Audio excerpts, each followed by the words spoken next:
আবারও জমে উঠেছে ব্রাহ্মণবাড়িয়ার আখাউড়া স্থলবন্দরের রপ্তানি কার্যক্রম। গেল 10 দিনে দেশের অন্যতম রপ্তানিমুখী বন্দর দিয়ে ভারতে পণ্য রপ্তানি হয়েছে 1300 মেট্রিক টন।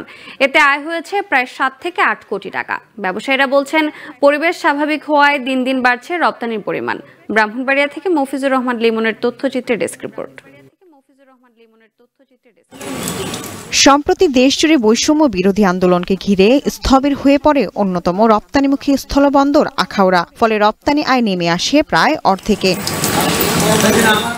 অবশেষে এই বন্দরটি আবারও জমে ওঠায় মাত্র 10 দিনে প্রায় 1300 মেট্রিক টন পণ্য রপ্তানি হয়েছে ভারতে। ব্যবসায়ীরা বলছেন, বন্দরের কার্যক্রম স্বাভাবিক হওয়ায় আর্থিক ক্ষতি কাটিয়ে উঠছেন তারা। রাজনৈতিক অস্থিরতার কারণে একটু আমাদের রপ্তানি একটু কমে আসছিল, কিন্তু এখন যতদিন যাচ্ছে দেশ পরিস্থিতি শান্তর দিকে আসছে এবং আমাদের রপ্তানি দিন দিন বৃদ্ধি পাচ্ছে। আশা করি আর যত শিথিল হবে, যত দেশে শান্তি বিরাজ করবে, ততই আমাদের রপ্তানির গতি আরো বৃদ্ধি হবে।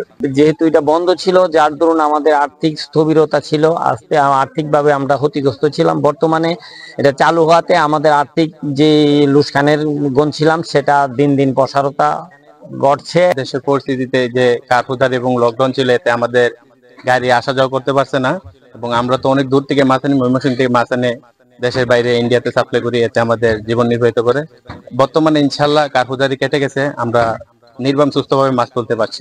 এদিকে আখাউড়া স্থলবন্দরের কর্মকর্তারা জানান, পরিস্থিতি উন্নতি হওয়ায় বন্দরের স্বাভাবিক কার্যক্রম আরও বাড়বে।